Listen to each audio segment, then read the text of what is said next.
Bueno, no dejo de dejar pasar la oportunidad para agradecer a las autoridades de enseñanza de la institución por la invitación.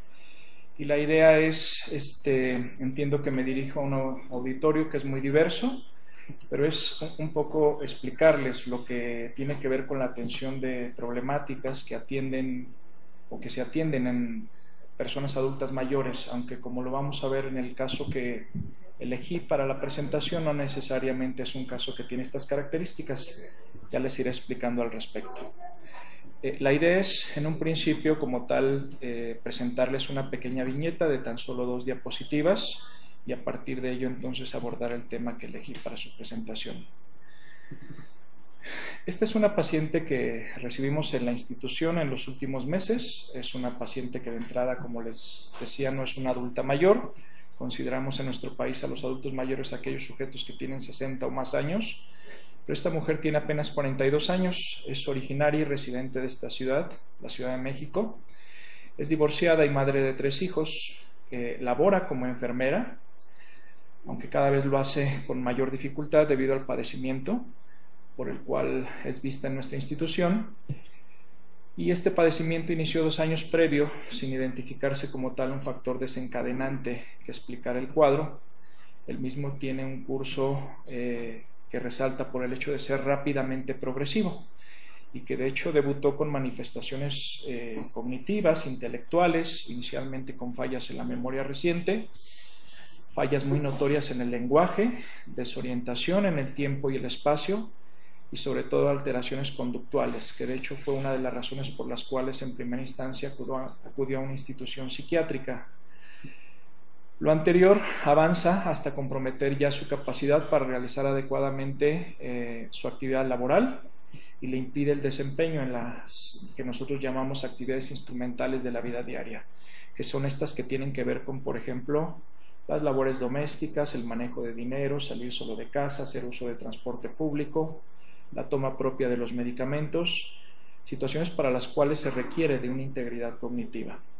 Preserva aún la capacidad del autocuidado, es decir, el baño, el cambio de ropa, el control de esfínteres, la movilización todavía están en este momento preservadas, aunque al parecer empiezan ya a comprometerse. De los antecedentes de relevancia para el caso, pues resaltaba el hecho de que era una paciente por lo demás físicamente sana, no era portadora de enfermedades crónicas de relevancia, pero sí tenía un antecedente heredo familiar que resaltó mucho y era pues el hecho de que su madre enfermó de un padecimiento similar alrededor de los 40 años y al parecer uno de sus hermanos, apenas 2 o 3 años mayor que ella, empezó a presentar síntomas parecidos. La exploración física y neurológica, así como los estudios de laboratorio, la valoración paraclínica que se hizo en esta paciente, no revelaron datos de importancia y como en todos los casos en donde se sospecha de un proceso demencial o de un deterioro cognitivo que esté en curso, pues parte del abordaje implica la realización de un estudio de imagen cerebral, primero estructural, que tan solo reveló una moderada atrofia temporoparietal, pero que no era explicable por la edad de la paciente. Estos pacientes, por su complejidad, pero además todos los casos tienen que ser vistos generalmente por un equipo que sea multidisciplinario, integral, a veces incluso por parte de los servicios médicos implica que sea visto por diversas especialidades. Entonces, además propiamente del servicio de psicogeriatría, que es básicamente manejado por psiquiatras, que nos especializamos en la psiquiatría de adultos mayores, participó también el servicio de neurología de la institución y se consultó también el caso con el médico genetista de la institución. Y esto porque pues observamos este antecedente, el fenómeno de agregación familiar, el hecho de que había familiares directos de primer grado también afectados por un padecimiento similar, pero uno de los datos que más resaltaba era el hecho de la edad de la paciente. Entonces, generalmente son estos padecimientos y enfermedades que vemos en personas mayores, Es la idea que generalmente la gente y los profesionales de la salud incluso tienen de que son enfermedades que afectan exclusivamente a este grupo poblacional, pero como lo ejemplifica este caso, no necesariamente sucede así en todos los momentos. La institución tiene, si bien es una institución de tercer nivel y de referencia, no tenía todos los recursos técnicos, materiales y también de recursos humanos necesarios para abordar un caso de esta complejidad, y es por lo mismo que se decidió su derivación a un área específica del Instituto Nacional de Neurología y Neurocirugía Manuel Velasco Suárez. ¿Cuál sería entonces el diagnóstico más probable si nosotros hacemos un diagnóstico en términos de síndrome, sin todavía ponerle apellido y suponer una etiología más específica de lo que está ocurriendo?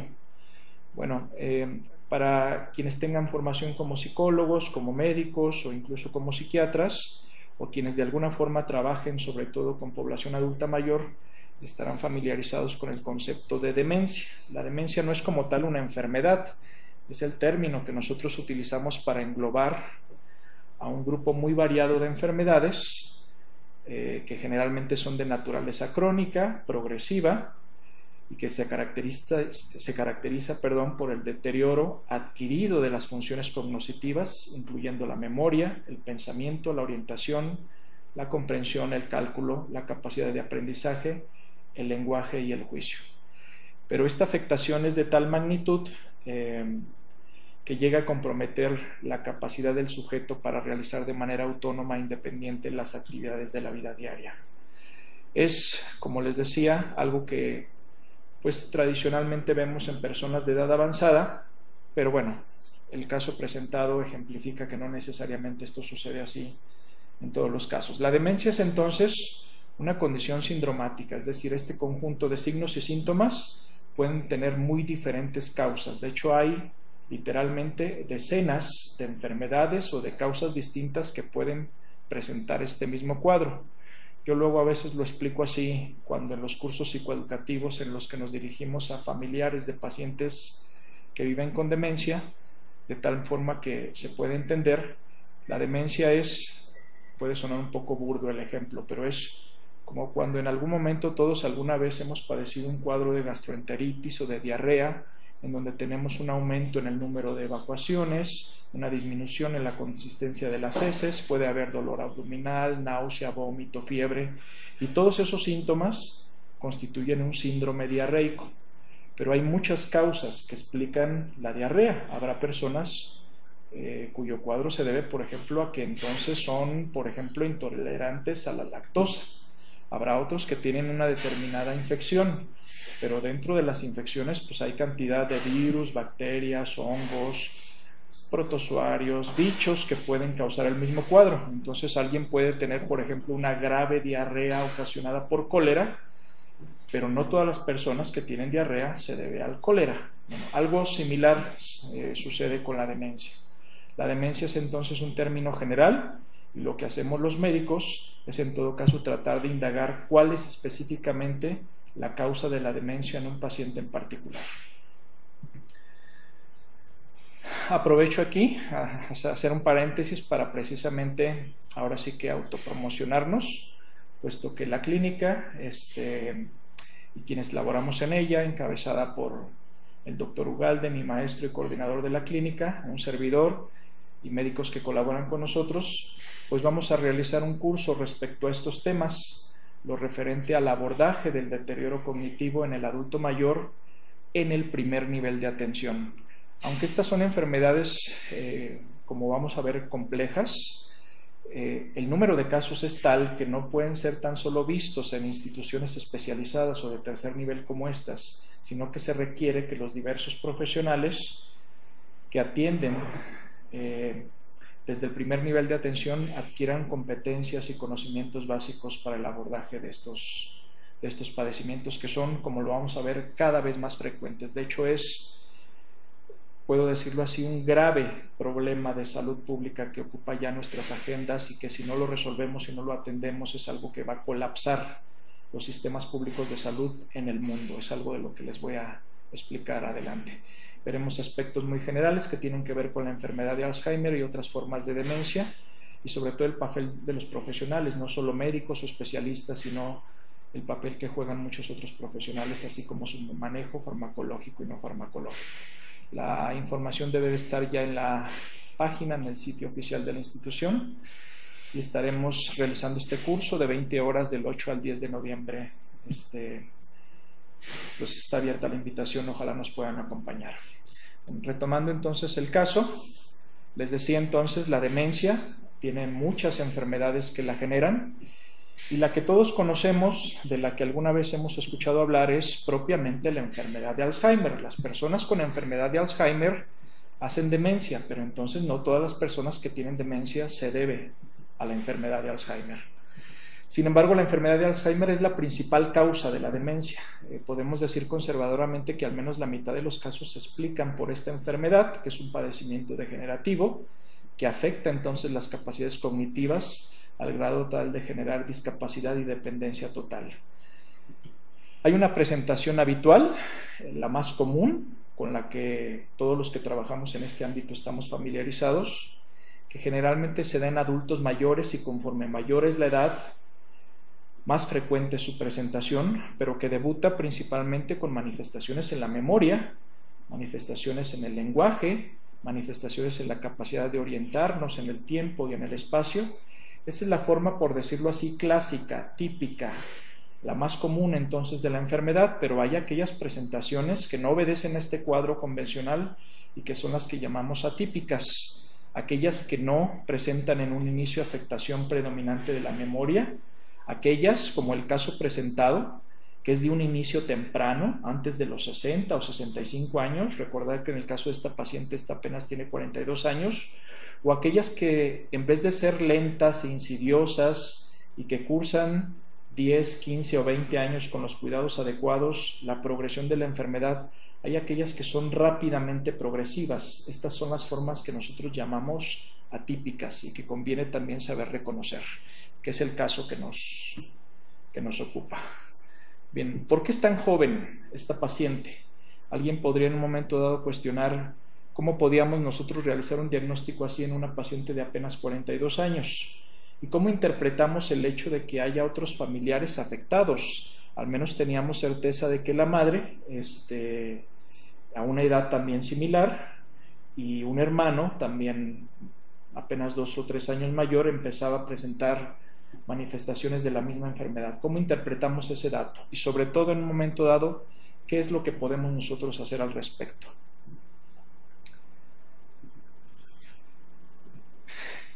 Cabe señalar que este caso aún está en curso, sigue estudiándose. De hecho, uno de los motivos por los cuales se derivó al Instituto Nacional de Neurología fue para que fuera valorada en el Departamento de Neurogenética, porque requería la realización de estudios muy especializados, moleculares, para determinar si había en todo caso un hallazgo o una mutación que pudiera explicar el cuadro y las implicaciones que todo esto tiene.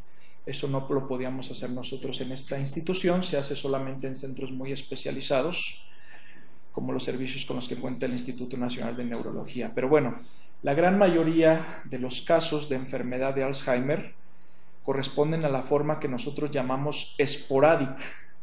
Y esta es una enfermedad compleja y multifactorial. Participan ciertamente factores genéticos, pero estos por sí solos no son ni suficientes ni necesarios para que una persona desarrolle la enfermedad. Participan muchos factores ambientales, algunos que conocemos, otros que todavía no conocemos, pero que interactúan de una manera tan compleja que todavía no logramos entender a la fecha. Aunque la enfermedad fue descrita hace más de 110 años, lo cierto es que hay muchas cosas enigmáticas respecto a esta enfermedad, y puesto que no sabemos bien a bien qué es lo que la ocasiona, en la mayoría de los casos, entre otras cosas es por ello que a la fecha no hay forma de curarla. Estos son la gran mayoría de los casos, los que todos en algún momento identificamos en personas mayores, los casos o las formas esporádicas. Pero un pequeño porcentaje de los casos de enfermedad de Alzheimer pertenecen a esta que nosotros llamamos la variante heredofamiliar, de una enfermedad que es genéticamente determinada.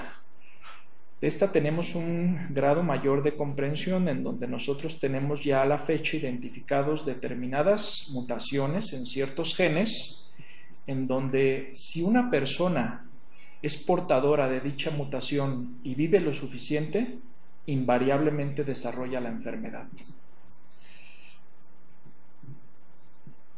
Bueno, no es el propósito de esta presentación, pero la idea es explicarles de manera muy general y esquemática qué es lo que sucede, cómo es que se origina una enfermedad como esta. Sabemos que nuestro material genético está, digámoslo así, empaquetado en estructuras que llamamos cromosomas, y hoy en día tenemos ya identificados incluso cuáles son los cromosomas específicos en donde radican los genes y las mutaciones que cuando en un momento dado una persona afectada, portadora de ese gen, tiene descendencia, tiene hijos, y estos heredan dichos genes, están destinados a desarrollar la enfermedad.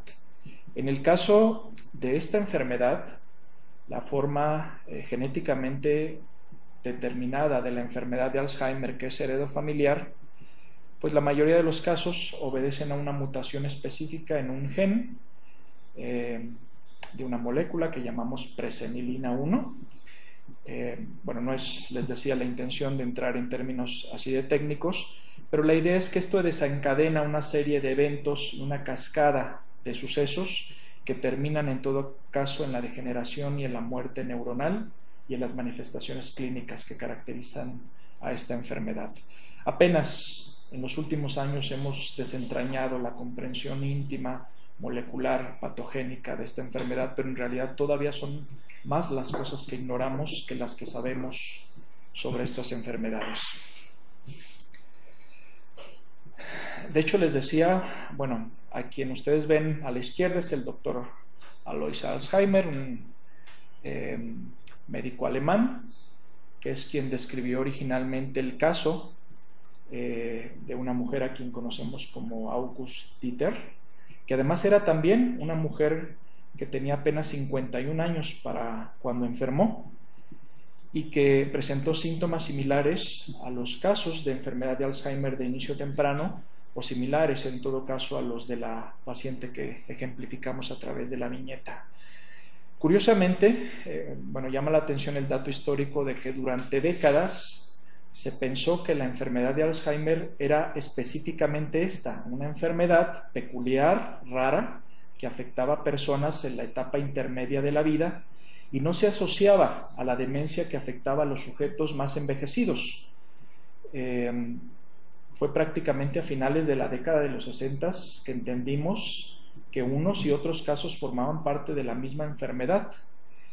Y en realidad apenas las bases ya más íntimas moleculares que les decía, pues es apenas descubrimiento de los últimos años, de las últimas décadas. Entonces, curiosamente, es una enfermedad enigmática, misteriosa, fascinante para quienes nos dedicamos a ella, pero estamos muy lejos todavía de comprenderla.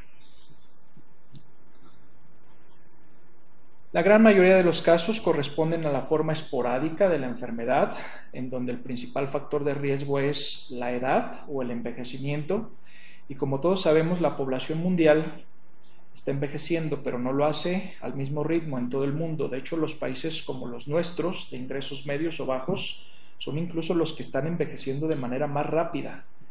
El 11 de julio pasado es el Día Mundial de la Población y se hizo una actualización de datos demográficos a nivel mundial y nacional, y sabemos que en el mundo hoy en día habitan poco más de 7.400 millones de personas, de los cuales ya casi 1.000 millones son adultos mayores de 60 años.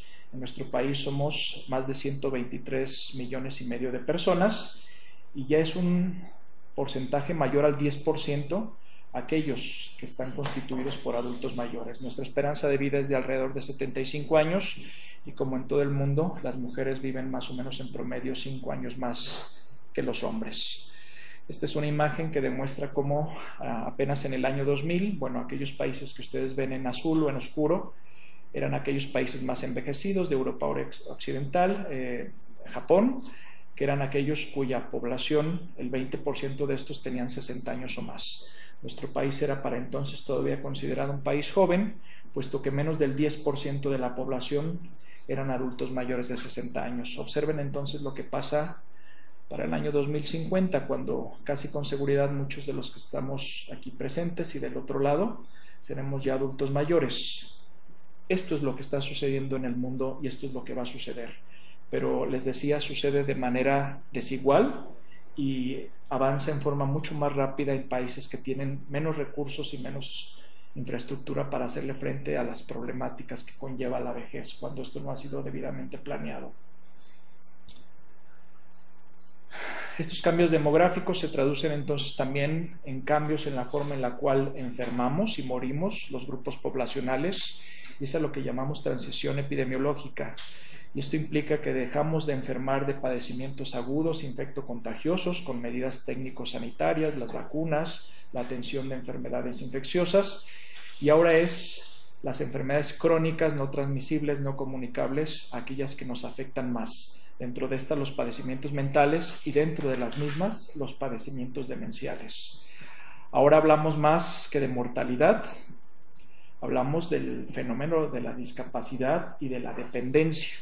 Es decir, en un momento dado no morimos como tal en lo inmediato de diabetes, de hipertensión, de enfermedades isquémicas del corazón o de la demencia, pero vivimos con ellas durante años, generando entonces este fenómeno de discapacidad y de dependencia con costos enormes y catastróficos para las economías, las sociedades, las familias y los sistemas de salud.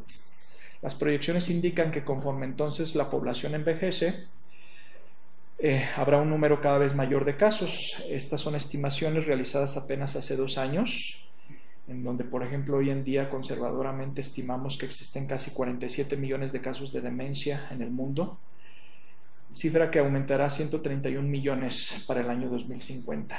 Casi 10 millones de casos nuevos por año y un caso nuevo cada 3 segundos. En nuestro país en particular, en 2014, conservadoramente también estimábamos que había 860,000 mexicanos afectados por padecimientos demenciales. Esto prácticamente se irá hasta 3.5 millones para el año 2050. No es como tal la discapacidad, la dependencia creciente, lo que demanda la atención y origina el mayor desgaste por parte de los familiares y los cuidadores de aquellas personas afectadas por demencia, sino en un momento dado los síntomas psicológicos y conductuales asociados a la demencia y que se presentan en el transcurso de esta, lo que genera mayor malestar. De hecho, es una de las razones por las cuales, aunque se trata como tal de una enfermedad cerebral que compete no solo a un determinado tipo o especialista de la medicina, alguien podría decir deberían de ser los neurólogos quienes exclusivamente atiendan estas enfermedades, puesto que los síntomas conductuales son muy frecuentes, son luego a veces la razón por la cual a veces acuden primero a servicios de salud mental. Bien, yo quería utilizar la viñeta para dar pie a un tema que a mí en particular me despierta interés, y es el hecho de que luego a veces podríamos pensar, quienes se dedican formalmente a la investigación, los científicos o los médicos, podríamos en todo caso creer que somos nosotros quienes estamos encontrando el hilo negro y descifrando conocimientos que luego a veces nadie más tiene. Y esto no es así. Realmente estos fenómenos son parte del conocimiento y de la cultura popular. Los casos de demencias están descritos en forma vasta en la cultura, en la literatura, y es el caso de, por ejemplo, lo descrito por este hombre que no requiere de presentación y que en la obra maestra de la literatura hispanoamericana, considerada así por muchos, 100 años de soledad, que ya está próxima a cumplir 50 años de su publicación, describe lo que sucedía en varias familias de Macondo, en donde, bueno, si alguien conoce la obra y a sus personajes, si alguien en un momento dado, por ejemplo, ubica a José Arcadio Buendía y a quien era su esposa, quien eran primos, por cierto, se casan amenazados por una serie de presagios y de advertencias. El pueblo les advertía que al ser familiares había el riesgo de que sus hijos y sus descendencias pudieran nacer con una cola de puerco o con una serie de cosas que, bueno, eran producto de la cultura, del realismo mágico, también producto de la obra. Pero curiosamente en la obra García Márquez también describe un fenómeno de personas que en un principio se afectaban en su sueño, padecían de un insomnio, que luego entonces evolucionaba a la demencia. Los científicos y quienes se han dado a la tarea de leer la obra describían que probablemente en su caso García Márquez tuvo contacto con familias que padecieron una condición que hoy en día conocemos así como insomnio familiar fatal, que es una enfermedad, así la conocemos, técnicamente ocasionada por priones, pero que es una enfermedad también genéticamente determinada. Les voy a explicar de qué es de lo que estoy hablando, pero en su momento le llamaban a esto la peste del insomnio y la peste del olvido. A su izquierda ven un mapa de la República de Colombia y lo que ustedes ven en color más oscuro, es el departamento de Antioquia, que es uno de los 32 departamentos que conforman a este país hermano. Y para quienes nos dedicamos al estudio de esta enfermedad, esto es algo que nos resulta intrigante. Antioquia tiene el foco poblacional con el mayor número de casos de enfermedad de Alzheimer genéticamente determinados. Se conoce alrededor de 500 familias en el mundo que portan y heredan la enfermedad en sus descendientes. Y en Colombia probablemente hay algunas decenas de estos, pero por número de afectados probablemente representan la mitad de todos los casos que se presentan en el mundo. Vamos a ver que hay otras familias dispersas en diferentes sitios del continente, incluyendo en todo caso países como Argentina, nuestro propio país, pero hay casos también en Alemania, en Bulgaria, en Países Bajos, en Japón, en Corea, en China. Es algo de lo que vamos a hablar ahorita.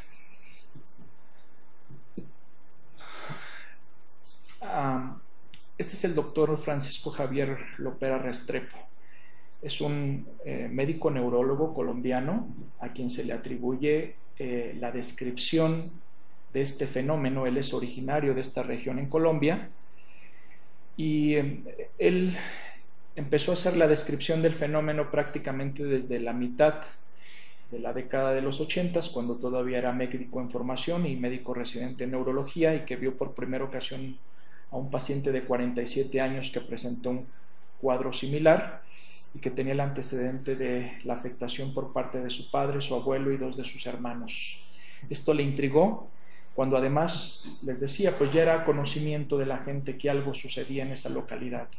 Antioquia tiene la característica de que tiene características geográficas muy peculiares que hacían que diferentes poblaciones y caseríos alejados estuvieran relativamente aislados. Entonces las comunidades a lo largo de los años y las generaciones permanecían en esa región, y esto generaba un fenómeno de endogamia, en donde había consanguinidad y en donde entre parientes se casaban, formaban familia, tenían descendencia, y de esa forma en un momento dado mutaciones genéticas se perpetuaban a lo largo de años. El doctor Lopera se dio a la tarea de investigar este fenómeno de una manera incluso casi artesanal, y yo diría que casi heroica, porque implicó que se dedicó a viajar en diferentes poblaciones alejadas haciendo una genealogía de todas las familias afectadas, y esto implicó acudir a hospitales, a parroquias, a registros civiles, revisando actas de nacimiento, de defunción, de matrimonio. Se dedicó literalmente a hacer una tarea muy ardua de investigación, incluso durante los años más álgidos de la violencia, cuando estas regiones estaban azotadas por la guerrilla colombiana y por la violencia que desgraciadamente afectó a Colombia durante tantos años. Cuando él termina la residencia en neurología, tiene la oportunidad de viajar a Europa y de especializarse o hacer un posgrado en neuropsicología. Cargó consigo todos estos árboles genealógicos y buscaba a otros especialistas que pudieran interesarse en el tema, cosa que en su momento no logró. Quien viene detrás de él es el doctor Kosick, que es un neurólogo californiano, estadounidense, que fue el primero quien se interesó en este fenómeno. Y ahorita vamos a ver por qué esto que aparentemente sucede a nivel local, esto que en términos netos, si hablamos del número de personas afectadas, pues no vienen a ser más del 1% de todos los casos de demencia por enfermedad de Alzheimer en el mundo. Pero ¿qué relevancia tiene estudiar estos casos en particular? Es algo de lo que les voy a explicar ahorita. Les decía, la existencia de este fenómeno era algo ya conocido por muchas generaciones, por los pueblos, por la tradición oral, por la cultura popular, y lo que a nosotros le llamamos demencia, los colombianos de Antioquia le llamaban bobera, y le llamaban la bobera de los Piedrahíta, que es el apellido de una de las familias más afectadas, con mayor número de personas afectadas por esta enfermedad. Y así describían la enfermedad, y curiosamente obedece a lo que nosotros cronológicamente vemos en los pacientes cuando empiezan a presentar los síntomas de la enfermedad, algunos de ellos antes de los 40 años, en promedio 45 años, que más o menos viven en promedio 8 o 10 años, pero que empiezan con fallas cognitivas en la memoria. Muchos de estos cuadros debutan con manifestaciones neuropsiquiátricas, entonces erróneamente son diagnosticados con padecimientos psiquiátricos primarios, porque pues es difícil en un momento dado pensar en alguien que apenas se acerca a los 40 años, que ya padezca de una enfermedad demencial. Pero bueno, así es como entonces lo describían y se ha descrito durante muchos años, décadas, incluso casi 3 siglos, las poblaciones de estas comunidades en Colombia. Describían también un término muy técnico.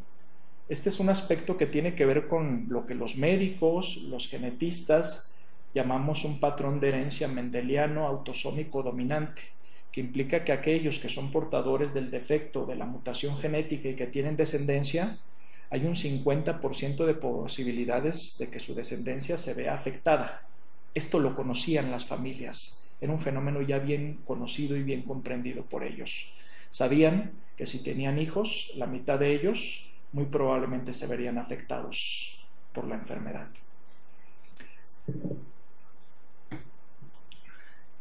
Y es que entonces se dan estas imágenes que parecerían propias de Macondo y del realismo mágico, en donde pareciera que los papeles se invierten. Hay escenas en donde hombres o mujeres mayores, abuelos o abuelas, son quienes cuidan a sus hijos o incluso a sus nietos afectados por demencia, cuando la escena habitual pues es generalmente de nietos, de hijos que cuidan de los abuelos.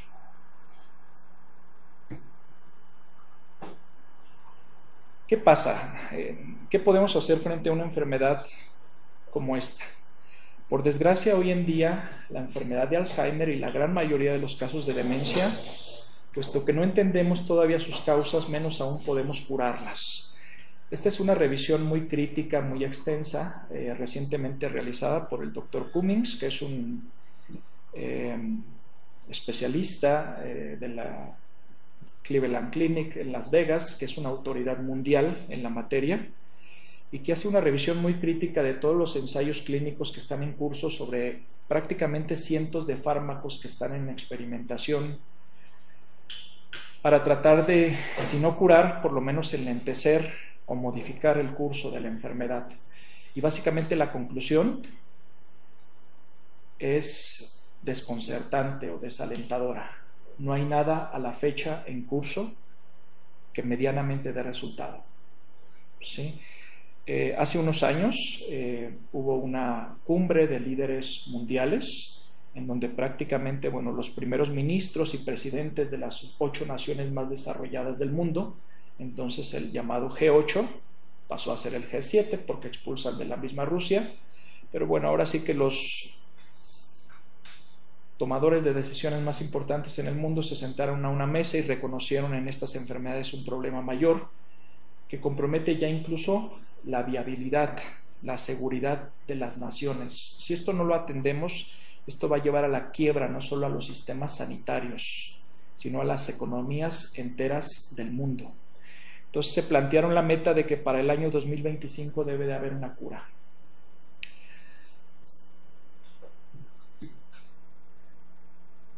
Les decía yo Aunque el número de afectados por la variante genética heredofamiliar de la enfermedad de Alzheimer es mínimo, no representa más del 1% de todos los casos.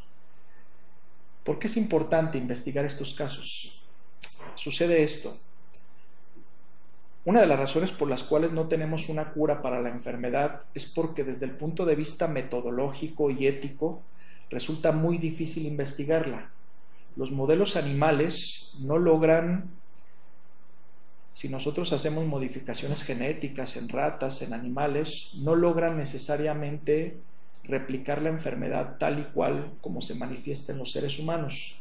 Entonces, lo que nosotros hacemos y obtenemos de información en modelos animales no necesariamente es transpolable a lo que sucedería con seres humanos.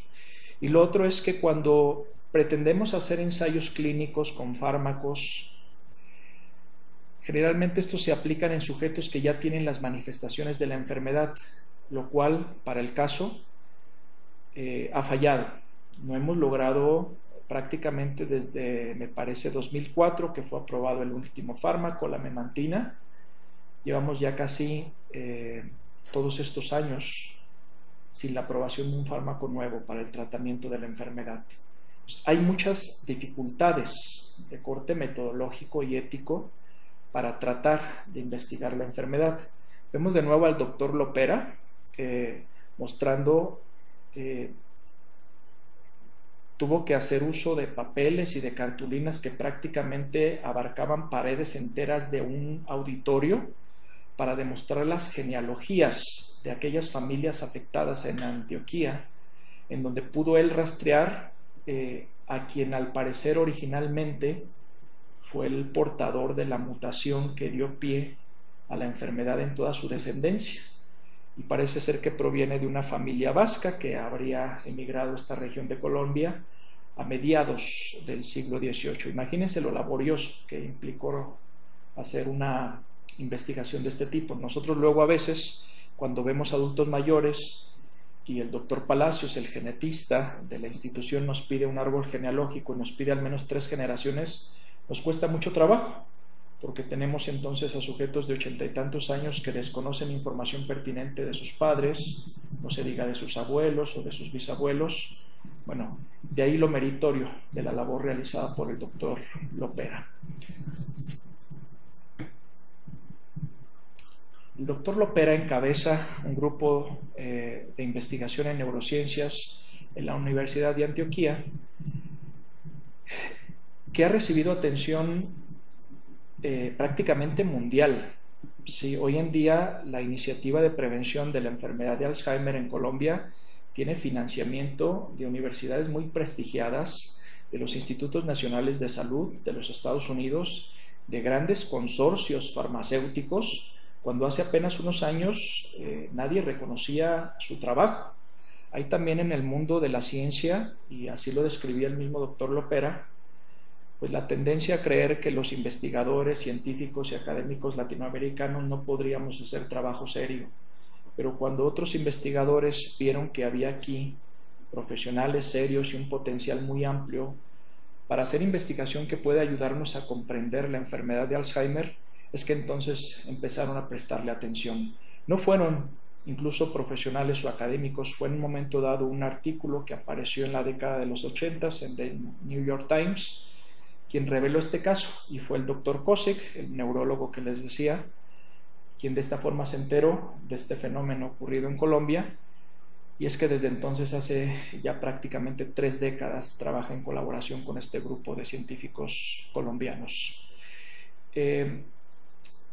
José Arcadio Buendía y Úrsula, los personajes originales de la primera generación de 100 años de soledad, cuando describen la peste del olvido y cuando veían que aquellos empezaban a afectarse por problemas de memoria, implementaron esta estrategia. Empezaron a ponerle etiquetas con los nombres de todas las cosas para que la gente no olvidara cómo nombrar a las cosas. Lo surrealista del caso es que aquí se trataba de sujetos jóvenes que no recordaban el nombre de sus padres, cuando en términos generales suele suceder al revés. Los abuelos, los padres ya mayores que no logran recordar el nombre de los hijos. Este es un sitio muy interesante donde viene descrito de manera además muy accesible para todos lo que es este proyecto tan ambicioso de la investigación que se realiza en Colombia. En días pasados, miércoles, jueves y viernes, realizamos aquí en el Instituto la reunión anual de investigación. Y aunque, bueno, es un evento muy esperado por todos los que trabajamos aquí en la institución, aquí tengo que ser bien franco, yo realmente habría deseado poder estar en Guadalajara porque el doctor Lopera vino a México. El doctor Lopera desde hace años contribuye con científicos mexicanos. Él, por supuesto, hace divulgación de su proyecto, pero trabaja con otros proyectos que trabajan en fenómenos similares. Yo les decía, no es solo Colombia donde ocurre un fenómeno similar a este. En nuestro país, y particularmente la región de los Altos de Jalisco, tenemos nuestro propio Macondo, por decirlo así. Y este es un fenómeno también descrito desde hace prácticamente 250 años, en donde determinadas familias de la región de los Altos tienen identificadas a familias con determinados apellidos en donde fenómenos así ocurren. Esto atrajo la atención de investigadores que en todo caso se han dado también a la investigación profunda del fenómeno.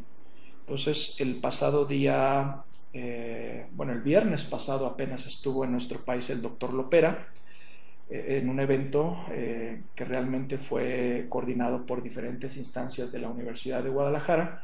Participaron también investigadores del Instituto Nacional de Neurología y otros investigadores que también se han interesado en el fenómeno, como el doctor Rickman de la Universidad del Sur de California, y ahorita también les voy a explicar el por qué.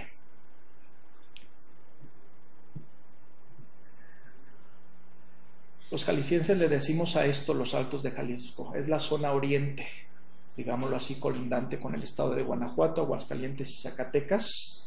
Es una zona más alta y es una zona que tiene características demográficas, geográficas y socioculturales muy peculiares. Es cuna del movimiento cristero, es una zona también agavera por excelencia. Es una zona también muy tradicional, muy conservadora, pero en donde también se ha dado un fenómeno de endogamia que da pie a algunas de estas características. Hay una comunidad en particular que se llama Capilla de Guadalupe, que es perteneciente al municipio de Tepatitlán de Morelos, que es en donde se identificaron algunas de las primeras familias, en donde también había una agregación de casos de enfermedad de Alzheimer heredofamiliar de inicio temprano. Cabe mencionar esto, no solamente hablamos de esta enfermedad, sino que en estas regiones, como en la región colombiana y otros sitios, se presentan otros fenómenos asociados.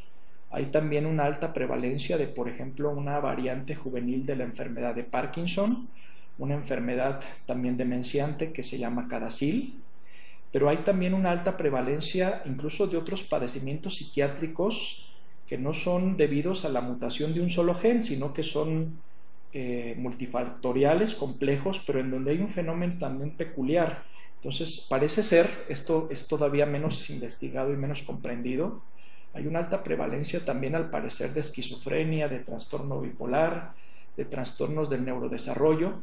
De hecho, en el marco de la misma RAE vino el doctor Palacio, que es un investigador y académico también de la misma Universidad de Antioquía, y que por supuesto conoce el fenómeno de esto que ellos llaman así, la mutación paisa, que es como se hacen llamar los habitantes de esta región, en donde hablan de que hay una riqueza de psicopatología que se acumula y se concentra en estas regiones. Pero a diferencia de lo que sucede en la región colombiana, en los Altos se dio un fenómeno muy peculiar.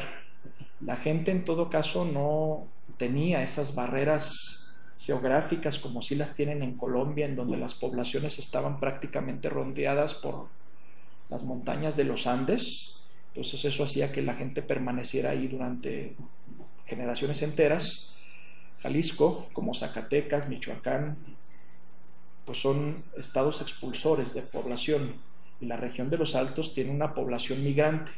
Entonces quienes en todo caso podían ser portadores de estas mutaciones migraban al norte buscando además las posibilidades de una vida que su propio país les niega, particularmente muchos de ellos migrando al norte, a regiones del sur de California, a Chicago, que es donde entonces se asentaron y donde tuvieron descendencia.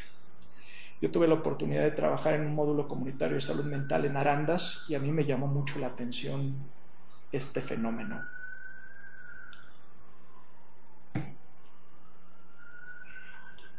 Este fenómeno fue descrito por la doctora Petra Yescas, que es una académica, investigadora, genetista del Departamento de Neurogenética y Biología Molecular del Instituto Nacional de Neurología, y este artículo captó la atención de otros investigadores. De hecho, si vemos una de las imágenes anteriores,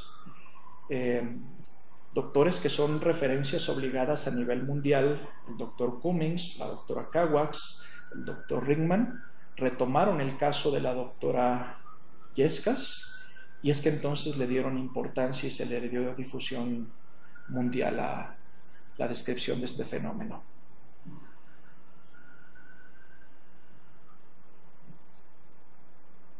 La imagen de la izquierda corresponde a una mujer que se llama Rosemary Navarro, quien todavía a finales de la década de los 90 vivía en una población de los Altos de Jalisco. Su madre para entonces vivía en una población del sur de California. Ella tenía entonces, la hija, 22 años cuando su hermano mayor le avisa y le dice que algo pasa con su madre, quien apenas tenía 40 años. Su madre es quien ven ustedes en una fotografía a la derecha. Si ustedes ven, son prácticamente idénticas. Su hermano le llama para decir que algo pasa con su madre, que está perdiendo la memoria y que se extravía al salir incluso en trayectos familiares y conocidos. Entonces ella parte con sus hijos, todavía menores de edad, para ver qué es lo que sucede con su madre. Se da cuenta de que ella no puede regresar y que tiene que permanecer allá para cuidar de su madre, quien en el transcurso de los años siguientes avanzó en su demencia hasta morir en el año 2009. Ella para entonces tenía ya 2 hijos, Ricardo, quien ahora tiene 20 y tantos años, Lisette, entonces de 19 años, es decir, ambos ya mayores de edad. Y es que entonces, Rosemary, cuando entonces se entera de lo sucedido con su mamá, busca atención, y es que así llega con el doctor Ringman de la Universidad de California, quien ya estaba enterado de este fenómeno. Porque entonces, él como especialista, por supuesto, conocía la enfermedad de Alzheimer genética, sabía de esta mutación, que así ellos llamaron la mutación Jalisco, y sabían que en California había descendientes de estas familias que podían en todo caso ser portadores y por lo mismo afectados del mismo padecimiento. Es que entonces le explican a Rosemary que eso está sucediendo con su mamá y que inexorablemente la enfermedad avanzaría hasta la muerte, pero además la advertencia de que ella o incluso sus hijos podían ser entonces portadores de la misma mutación y podrían en todo caso estar en riesgo de que les suceda lo mismo. Muere finalmente su madre en el año 2009 y en el transcurso de los años siguientes, a partir del año 2014, 2015, Rosemary empieza a detectar, ya para entonces alrededor de los 40 años, que ella empieza a presentar también alteraciones en la memoria. Se hace un estudio de imagen, se hace el estudio de diagnóstico molecular y se determina que ella es también portadora del gen y está destinada a desarrollar la enfermedad. Sus hijos tienen ya edad para decidir y son conocedores del riesgo. Esto es lo complejo de estos casos, porque son casos que no solamente implican complejidad técnica, científica o tecnológica, tienen implicaciones bioéticas. En todo caso, el derecho o no de saber, el derecho o no de tener descendencia o de tomar decisiones críticas. A lo que voy es esto: no estamos hablando solamente de casos que a los especialistas nos pueden resultar fascinantes por la extrañeza de su presentación. Estamos hablando de enfermedades que impactan y que generan sufrimiento, dramas en personas que tienen nombres, que tienen seres queridos, que pueden ser en todo caso familiares, amigos, vecinos o conocidos. Estamos hablando de gente real, no son solamente números de expedientes o nombres extraños de mutaciones genéticas. Estamos hablando de verdaderos dramas humanos. Esta otra imagen, la que ustedes ven en la parte superior a su izquierda, es una familia que, si ustedes le vieran, pues parece una familia anglosajona tradicional que también habita en el sur de California. Y si yo les dijera que algunos de ellos están afectados por demencia, pues pensarían que tendría que ser en todo caso el papá, el sujeto de en medio, el mayor. Resulta que no, son sus hijos de 40 y 44 años los afectados por demencia. Tienen el apellido o tienen un apellido anglosajón, pero tienen ascendencia de familias mexicanas. De hecho, eso fue lo peculiar de este fenómeno con la mutación Jalisco. Esta población alteña que migra al norte se casa, tiene familia y tiene descendencias, incluso con también familias anglosajonas, quienes en todo caso heredaron el gen. Y esa fue una de las razones por las cuales también las universidades y las instituciones académicas norteamericanas se enteraron y se interesaron en este fenómeno. No era solo algo que afectaba a un número reducido de personas en una entidad, en un país en vías de desarrollo, era algo que finalmente les afectaba también a ellos. Quien ven ustedes en la parte inferior a la derecha es el doctor Ringman, quien acude a casa, hace el diagnóstico en los hijos y les informa que son portadores de la mutación. Ellos, por supuesto, tienen también ya hijos, aún menores de edad, en riesgo también de portar la mutación.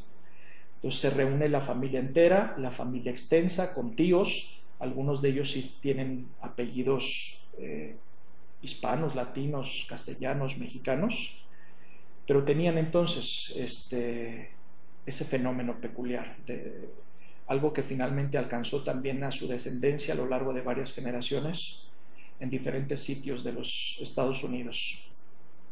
Cuando se hace una genealogía, les decía, se rastrea también en todo caso la mutación original, es algo que los genetistas llaman efecto fundador.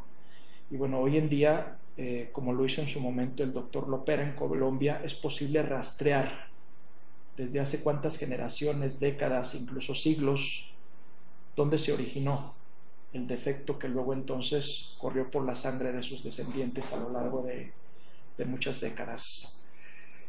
Esto es por supuesto una tragedia, un drama humano, pero los científicos han visto también en esto una ventana muy amplia de oportunidad. En todo caso, ven la posibilidad de un laboratorio viviente y de una oportunidad única de asomarse al fenómeno de la enfermedad de Alzheimer. Porque en las personas afectadas o en las personas que aún todavía no presentan los síntomas iniciales de la enfermedad, si sabemos que uno de ellos es portador de la mutación y sabemos que vive lo suficiente, sabemos con certeza que va a desarrollar la enfermedad. Cuando nosotros hacemos nuestras intervenciones en pacientes que ya tienen las manifestaciones propias de la enfermedad, aún los clínicos más hábiles que hacen el diagnóstico en las etapas más tempranas, nosotros estamos llegando 20 años tarde. Una persona en quien nosotros hacemos un diagnóstico a los 65 años, sus primeros cambios en su cerebro se dieron desde los 40 o 45 años.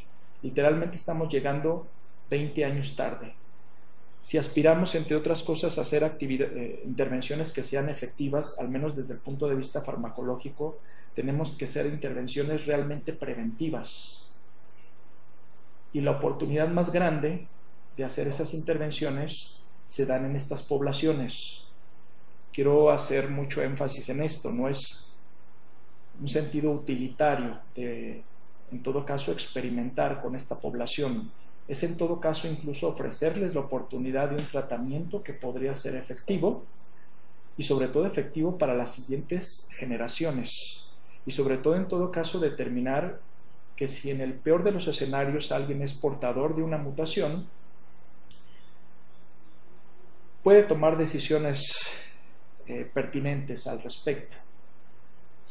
Puede tener la oportunidad de tomar decisiones que todas las generaciones pasadas no tuvieron. El doctor Lopera encabeza un ensayo clínico de más de $100 millones en donde colaboran muy importantes corporaciones farmacéuticas, pero además instituciones académicas y universitarias de todo el mundo, en vías de crear un tratamiento que realmente nos permita ya no pretender curar la enfermedad cuando ésta está establecida. Eso parece poco realista, por lo menos en un corto o mediano plazo, sino incluso hacer intervenciones que sean preventivas. La enfermedad de Alzheimer familiar tiene algunas diferencias con la forma esporádica, que es la más común, pero tiene también muchas similitudes y nos ofrece esa ventana de oportunidad para investigar y generar el conocimiento necesario que tenemos para la comprensión de este fenómeno. García Márquez en sus últimos años padeció también de demencia y de hecho parece ser que en su familia había otros sujetos también afectados. Y él decía esto, decía que la vida no es la que uno vivió, sino la que uno recuerda y cómo la recuerda para contarla. La muerte no llega con la vejez, sino con el olvido. Esta es una de las enfermedades más devastadoras, más despersonalizantes. Nos despoja de aquello que nos hace únicos, individuales, de aquello que nos hace seres humanos. Creemos quienes nos dedicamos a esto que la demencia es la enfermedad más trágica que le puede suceder a un ser pensante. Gracias.